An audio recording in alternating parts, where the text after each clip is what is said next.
बताएं कि अभी दीक्षा पोर्टल पर हमारे टीपीडी कार्यक्रम चल रहे हैं, बेसिक कोर्स जितने हैं चल रहे हैं, और कुल हम लोगों को 14 कोर्स करने हैं, जिसमें बेसिक के 5, इंटरमीडिएट के 5 और एडवांस के 4। इसके साथ ही निष्ठा का कार्यक्रम भी दीक्षा पर है।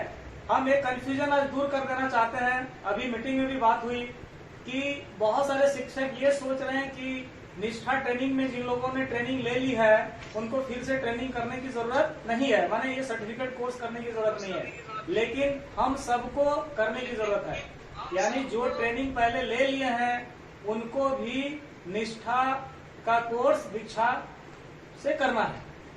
कहने का तात्पर्य यह है कि अभी निष्ठा के 3 कोर्सेस दीक्षा पोर्टल पर हैं, कोर्स 1, 2 और 3, और हिंदी और इंग्लिश दोनों में है।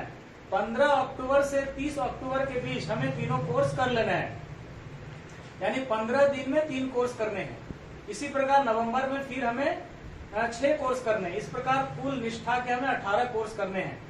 जिस प्रकार टीपीडी के हमें 14 कोर्स करने हैं, उसी प्रकार निष्ठा के हमें 18 कोर्स करने हैं। तो ये बात हमने बता दिया, दो बातें हैं।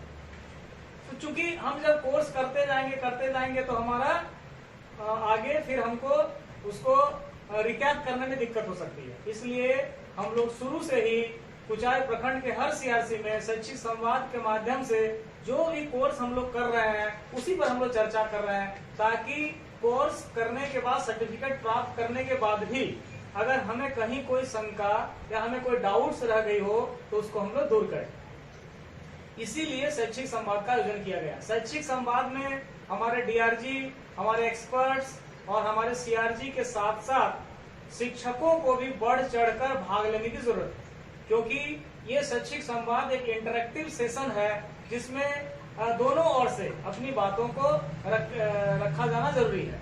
इसमें जो सीआरजी और डीआरजी हमारे बात बताते हैं या जो एक्सपर्ट आपको बताते हैं, साथ ही आपने इस कोर्स को करने के बाद क्या सीखा, आपको क्या समस्या आई, उस समस्या का निदान हम लोग कैसे करेंगे, इन सभी चीजों पर भी हम लोग अपने सुझावों का आदान प्रदान करते हैं।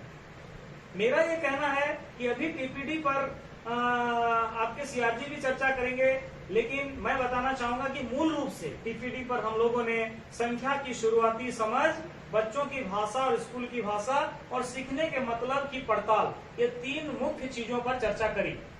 और साथ ही हम लोगों ने कुछ वीडियो देखे जिसमें हम लोगों ने अंकों का वृक्ष, आज का शब्द, बातों बातों में ये वीडियो क्लिप देखे। वीडियो क्लिप देखने के बाद हमें उसमें कुछ सीखने को मिला कि उसका पेडागोजी कैसा है इस संबंध में, विषय से रिलेटेड, चाहे हमारे उसमें जो संदेश दिए हैं वीडियो में छिपा हुआ, बच्चों तक हम लोग कैसे पहुंचाएंगे।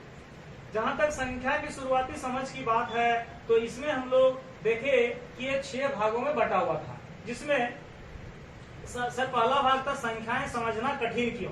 संख्याएं समझना कठिन क्यों में आप लोगों ने देखा होगा कि एक नए रूप में, एक नए प्रकार को उसमें दिया गया है, जिसमें 1 से 10 तक की गिनती को बताया गया है। इसको बताने का उद्देश्य यही है कि उस गिनती को हमें पढ़ाया जाता है, हमें बताया जाता है, और फिर कुछ देर के बाद हमारा आकलन होता है। जब हमारा आकलन होता है तो आप पाए होंगे कि हम लोग भी कंफ्यूज कर जाते हैं। क्यों कंफ्यूज करते हैं? क्योंकि उसके जो आकृति बने हुए थे संख्या के और जो नाम दिए हुए थे वो क्रम से हमें याद नहीं रहते हैं। इसको देने का उद्देश्य क्या है? इसको देने का उद्देश्य ये है कि जब हमें इतना कंफ्यूजन होता है तो हमारे बच्चों को कितना कंफ्यूजन होता है, काफी होता होगा। इसलिए उसका एक क्रम है, उस क्रम के आधार पर हमें बताने की जरूरत है। यानी हम समझ लेते हैं कि अरे ये तो गिनती है, ये तो संख्या है, इसको बताना कौन सा बहुत कठिन काम है। लेकिन जब हम स्वयं अपना आकलन करते हैं तो हम क्या पाते हैं कि हमारे लिए कठिन था। जब शिक्षक के लिए कठिन हो सकता है तो बच्चों के लिए भी कठिन जरूर है। तो इस रूप में संख्याओं समझना कठिन क्यों में बताया गया है। फिर संख्या की शुरुआती समझ और गिनती के सिद्धांत के बारे में भी वहाँ बहुत सारी बातें बताई गई हैं। एक एक चीज को अगर हम लोग इलोबरेट करेंगे तो बहुत समय लग जाएगा। मैं संक्षेप में बताना चाहूंगा, फिर आप लोगों से भी रिएक्शंस आना चाहिए। फिर हमारे एक्सपर्ट्स हैं आईसीटी को भी बताएंगे, फिर सुझाव कुछ दिए थे। आपके लिए सुझाव 1, आपके लिए सुझाव 2 दिया गया था, और साथ ही अपनी समझ को परखें। इस प्रकार से संख्या की शुरुआती समझ 6 भाग में बटा हुआ था, और ये 6 भाग में हमें बहुत कुछ सीखने को मिला, और सीखने के पश्चात ही हमें अपना सर्टिफिकेट मिला। भाषा की बात जहां तक हम करें तो बच्चों की भाषा और स्कूल की भाषा के बारे में पीपीटी 1 में विस्तृत चर्चा की गई है। ये बताया गया है कि बच्चों की भाषा और स्कूल की भाषा में अंतर क्या है। अंतर यह है कि बच्चे अपने घर में एक अलग भाषा का प्रयोग करते हैं। इसमें स्थानीय भाषा हो सकता है, ये हमारे जो लोकल लैंग्वेजेज हैं, घर में जो हम बोलते हैं, हम विभिन्न सामाजिक परिवेश में रहते हैं।